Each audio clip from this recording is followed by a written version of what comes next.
Hunduma dura baga gargaarsa waaqayyootiin eegamtanii bara moofaa 2017 keessa nagaan darbitanii bara haaraa 2018 tti nagaan ceetan.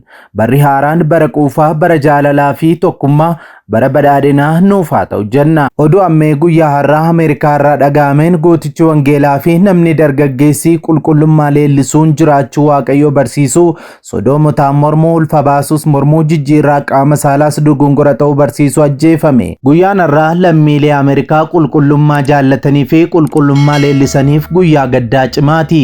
Miidiyaaleen addunyaa akka jiranitti gadda Ameerikaatti uumame kana labsaa jiru.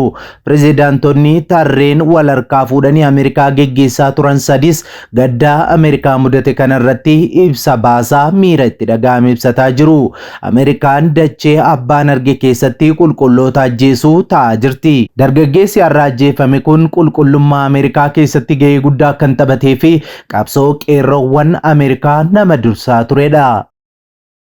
Gootichi ajjeefame kun nama waggaa 31 fi abbaa ijoollee lamaa kan ture yoo ta'u, erga ajjeefamuun isaa beekameen booda haati manaan isaa waan hin eegamne maxxansitee jirti. Pirezidaantonni Ameerikaa Barack Hussein Obama, Joe Biden fi Donald Trumpis ajjeechaa dargaggeessa kana ilaalchisee wanti jedhanii jira. Akkamitti ajjeefame, eenyu kan ajjeese kan jedhuu fi odeeffannoo bal'aa quubsaa qindeeffanneerra nu waliin tura.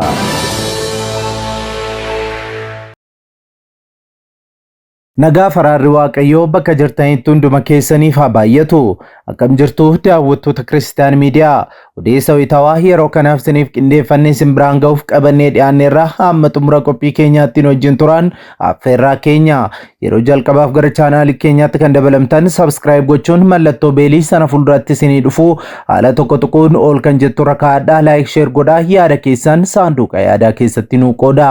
Kan erga gootanii kaasee odeeffannoowwan kallattiin karaa miidiyaa keenya wayita gadhiifaman hunduma dursee akka isin qaqqabuuf isin gargaara. Kallattiin gara oduu keenya ammeetti wal wajjin dabarru.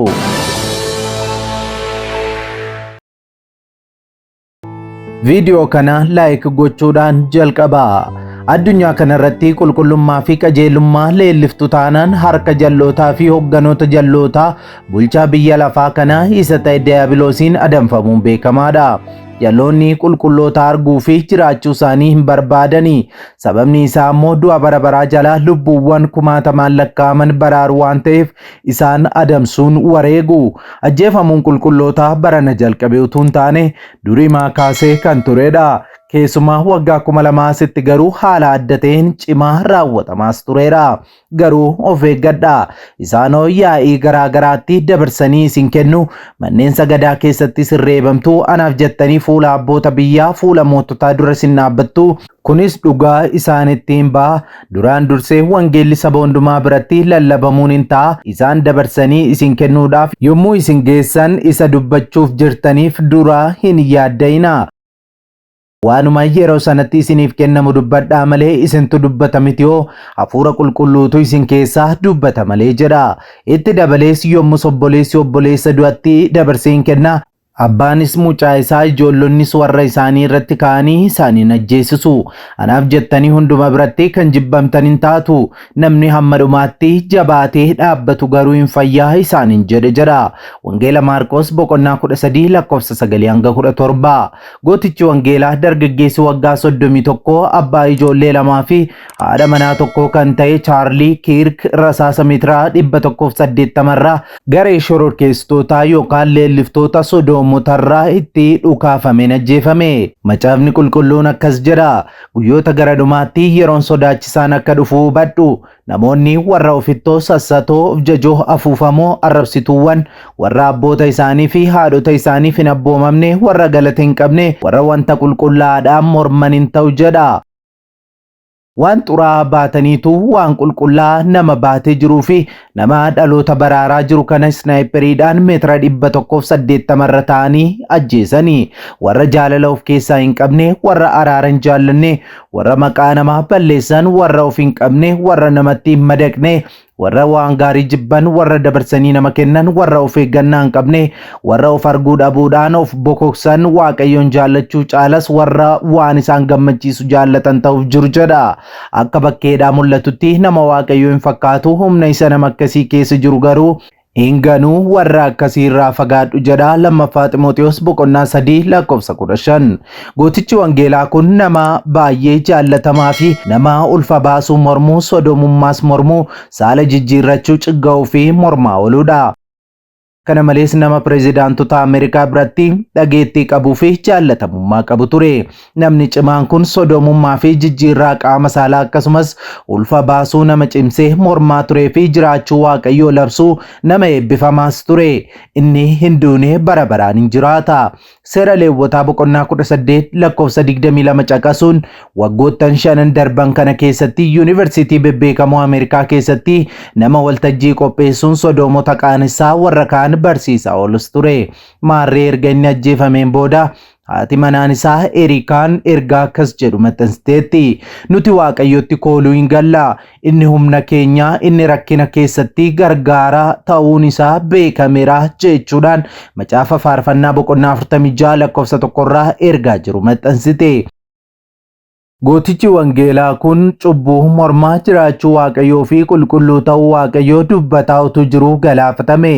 Duun isaa kan nagaame rukutamee utuu gara hospitaalaatti geeffamaa jiruu ta'uun kan ibsame yoo ta'u, erga duun isaa dhagaame booda pireezidaantonni Ameerikaa duraanii irraa hanga warra ammaatti jechuunis Barack Hussein Obama, Joe Biden fi Donald Trump gadda isaanitti dhagaame ibsaniiru.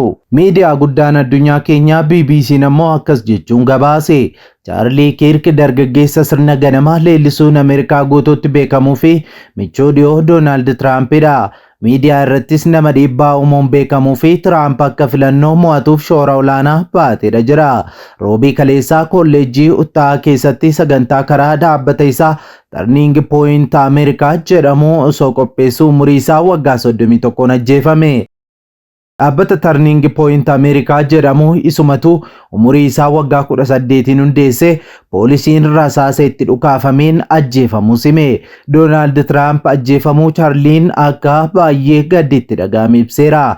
Nama guddaa fi beekamaa Charlie Kirk ajjeefameera jechuudhaanis ibseera. Namni akka Charlie onnee dargaggoota Ameerikaa argatee fi beeku hin jirus jedheera. Dhaabbanni Turning Point Ameerikaa jedhamu umurii isaa waggaa 18 kan jalqabe nama Charlie jedhamu dargaggeessaa eebbifamaa kanadha. Yaanni isaa sirnaa fi duudhaa ganamaa uummanni biyyichaa ittiin beekamu ture leellisuu fi warra ilaalcha bilisaa yookaan liberaal qaban barsiisuu ture. Ilaalcha bilisaa yookaan liberaal warri jedhaman kun maqaa haaraa fi fooyya'aa ammayyaa ofitti haguugan malee sodomota warra mirga ulfa baasuu fi warra mirga saala jijjiirrachuu leellisanidha. Isaan kun warra Waaqayyo hin jiru jedhanii fi Luusiferitti sagadan jechuudha. Sagantaa daawwii yuunivarsiitotaa irratti dhaabbanni isaa Turning Point Ameerikaa gaggeessuuf jalqabe irratti argamuuf yuunivarsiitii Uttaa keessatti argame. Roobii kaleessaa yeroo itti dhukaafamuun ajjeefame jechuudha. Barattoonni 3,000 ol sagantichaa irratti kan argaman yoo ta'u, yaada isaanii dhiyeessuun Charlie waliin wal falmuuf kan qophaa'an turan. Sagantaa poodkaastii isaa fi maxxansii isaa guyyaa guyyaan miidiyaa hawaasaa irratti ba'u barattoota waliin dhimmoota akka jijjiirama qilleensaa amantii fi duudhaalee maatii akkasumas warra saala jijjiirratan irratti yeroo wal falmuu agarsiisa. Jalqaba sagantaa poodkaastii Charlie irratti yeroo Trump dubbatu agarsiisa. Deeggaraa fi michuu Trump isa guddaadha. Charliin baay'ee galateeffachuun barbaada. Inni nama addaati. Jaalala inni biyya isaaf qabu haamileen isaa adda. Dhaabbata dargaggoota baay'ee cimaa ta'ee ijaareera jechuudhaan Donald Trump ibseera. Dhaabbanni miti mootummaa ijaaree fi ittiin beekamu kana yeroo Barack Obama yeroo lammaffaaf filamuu bara 2012 jalqabe. Yaadni isaa dargaggoota dammaqsuu yoo ta'u, qajeeltoo itti gaafatamummaa hawaasaa gabaa bilisaa fi mootummaa daangeffamee beeksisuus ture. Filannoo Ameerikaa bara darbe keessatti namni hunduu ba'uun akka sagalee isaa kennuuf gaheen Charlie baay'ee guddaa akka ture himama. Dargaggoonni kumaatamaan filannoof akka galmaa'an gochuun Arizoonaa keessatti Trump akka mo'atu gochuun Trump biratti hedduu leellifama. Hariiroon Charlie Kirk fi Trump akkaan kan cimee erga Trump filannoo mo'atee booddeedha. Yeroo Trump Washington DC'tti sirna kakuu raawwachuun aangoo qabatu saganticha irratti argames ture. Yeroo marsaa lamaanuu Trump waajjira isaa Washington ture nama deddeebi'ee isa dubbisuu fi waliin hojjechaa turedha. jalqaba bara kanaatti ammoo ilma Trump Donald Trump Jr waliin gara Greenland nama deemee turedha jechuun BBC maxxanseera. Yeroo sana Trump Ameerikaan Greenland furachuu qabdi yeroo inni jechaa turedha. Abbaa isaa ogeessa arkitekcheraa ta'e irraa kan dhalatee Chaarliin namni eebbifamaan kun naannoo Chicaagootti erga kolleejii galee addaan kutee bahuun siyaasa irratti xiyyeeffate. Kolleejii West Point jedhamu humna waraanaa galuuf iyyates ture garuu hin milkoofneef ture. Kanaaf yeroo hayyootaa fi barattoota yuunivarsiitii waliin imaammataa fi ilaalchota adda addaa irratti wal falman ati ofiiyyuu digirii tokko hin qabdu jedhamuudhaan qeeqamaa ture. Sagantaa Ripaabilikaanotaa hedduu irratti guutummaa Ameerikaa keessa deemuun dubbii taasisaas ture. Duudhaa ganamaa akka malee leellisuun kan beekaman Tea Party jedhamanii fi sagantaa ilaalcha kanaa irratti hundaa'e guyyaa guyyaan raadiyoo irratti dabarsuunis hordoftoota miiliyoonotaan horachuun beekameera. Chaarlii Kirk jechuudha. Chaarlii Kirk nama amantaa kiristaanaa leellisuun beekamuu fi dhugumatti macaafa qulqulluu qofaa ilaalanii namoonni akka deeman ulaa agarsiisaa turedha. Macaafa qulqulluutti nama hedduu amanuudha jechuudha. Haati warraan isaa bareedduu Arizoonaa ta'uun kanaan dura kan filatamte yoo ta'u ijoollee lama waliin godhataniiru. Ilaalcha siyaasaa keessatti maatii isaa giddu galeessa godhachuun dubbachuudhaan nama beekamuudha. Qawwee to'achuun ilaalcha inni adda durummaan kaasu yoo ta'u dhimmoota siyaasaas ta'e hawaasummaa kaasu keessatti dhimma kana dhiisee hin beeku. haa ta'u malee Ameerikaan qawwee to'achuu dadhabuu isheetiin ofiidhuma isaatii namni kun ittiin ajjeefame. Ji'oota muraasaan dura Chaarlii Kirk akkas jedhee ture. Qawwee bitachuuf gatii baasanii otoo argatanii gaarii ture garuu waggaan ajjechaan qawwee biyya kanatti raawwatu akka haaromsa biraa fiduu qabnu nutti agarsiisa jechuudhaanis dubbate. Ofii isaas qawwee makanaan ajjeefame. Saala jijjiirachuu kan jedhu cimsee morma. Weerara koronaa irrattis ilaalcha adda ta'e qaba ture. Filannoon pirezidaantummaa bara 2020 hatameera jechuun ifatti nama dubbataa turedha. Akkas ta'ee garaagarummaa yaadaa qabnu hundaa furuu kan dandeenyu gadi teenyee mari'achuun qofa jedhee amanaa ture. Daayirektarri giddugala hooggansaa baaptiizim yookaan Center of Baptism Leadership William Wolf namni kun nama cimaa gadi teenyee mari'achuu qofa qabna jedhee walii galtee fi mariitti amanu tures jechuudhaan ibsee jira. Egaa kanaaf kan nuyi jalqabaa namni qulqullummaa fi qajeelummaa leellisu addunyaa keenya irratti umuriin hin dheeratu harka jallootaatiin adamfamaa kan isin hin jenneef jechuudha. Pirezidantiin Ameerikaa Barack Hussein Obama, Pirezidantiin Ameerikaa Joe Biden fi Pirezidantiin Ameerikaa ammaa aangoorra jiru Donald J. Trump gadda isaanitti dhagahame karaa miidiyaa hawaasaa isaanii ibsaniiru. Maatii isaaniifis jajjabina guddaa hawwinaa nagaan boqodhu sittiin jenna. Oduu gammachiisaa namoota gara biyyoota Arabaa fi biyyoota baagiddu galeessaatti hojiif imaluu barbaadan maraaf. Dhaabbanni keessan dhaabbata leenjii raajii jedhamu leenjii gaggabaaboo kennuun kan beekamuu fi beekamtii guddaa kan horate namoota biyyoota baagiddu galeessaa fi biyyoota Arabaatti hojiif imaluuf barbaadan maraaf leenjii gahaa fi fudhatamummaa olaanaa kan qabu isiniif kennuudha.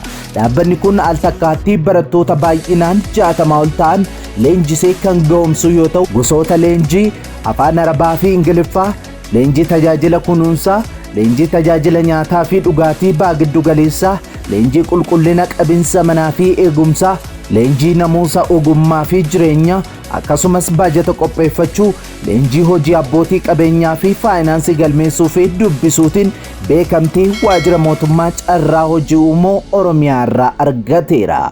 Marree gara biyya Arabaa fi baagiddu galeessaa deemuu keessaniin dura leenjii isin barbaachisu kottaa nu biraa fudhadhaa isiniin jedha. Leenjii nuti kenninuun booda qormaanni madaallii ga'umsa ogummaa yookaan COC'n ni jiraata. Iddoon itti argama keenya bulchiinsa magaalaa Shaggar kutaa magaalaa Buraayyuu ganda Gafarsaa Buraayyuu naannoo mana qopheessaa yookaan gamoo Fiqiruu duubatti argamna.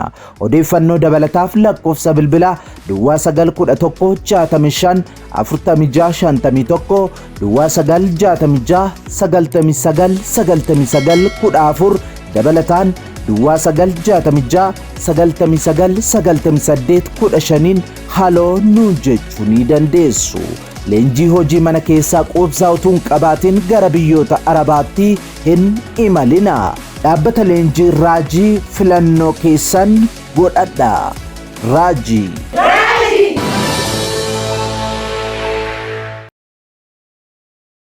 Egaan daawwattoota Kiristiyaan Miidiyaa odeessi wayitaawwan yeroo kanaaf siniif qindeeffannee kanneen hanga ammaatti daawwattanidha. Waan daawwattaniif ulfaadhaa jechaa qophii keenya walakkaatti kan nutti dabalamtan subscribe gochuun mallattoo beelii sana fuulduratti sinii dhufuu ala tokko tokkoon ol kan jettu rakkaadhaa like share godhaa yaada keessan saanduqa yaadaa keessatti nu qoodaa. Kana erga gootanii kaasee qophiileen karaa miidiyaa keenyaa yeroo hundumaa gadhiifaman hunduma dursanii akka isin qaqqabaniif isin gargaara. Sa'aatutaan booda odeeffannoo haaraaf wayitaawaa gara biraatiin hanga deebinee ol arginutti turtii gaarii isiniif haa ta'u nagaan tura.